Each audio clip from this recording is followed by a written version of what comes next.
government is working to ensure local businesses can take advantage of the opportunities in the emerging offshore oil and gas and renewable energy sectors in Barbados. Over the past few months, Ministry of Energy and business officials and Commonwealth Secretariat consultants for the one-year Barbados Energy Local Content Development Project have been working to identify any gaps in the emerging offshore oil and gas and renewable energy sectors here, and to ascertain what systems should be put in place to address them.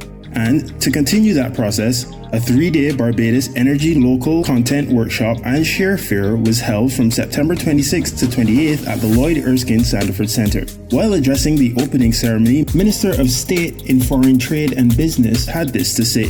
The Barbados Energy Local Content Project has registered rapid progress since its implementation in April of this year. Already, we have evidenced the benefits of the project as its implementation progresses in full force.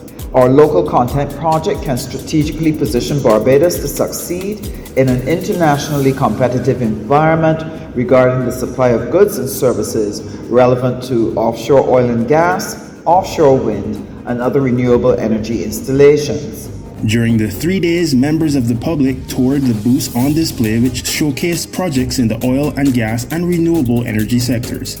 Here's contact information for stakeholders in these sectors who want to know more about the Barbados Energy Local Content Development Project.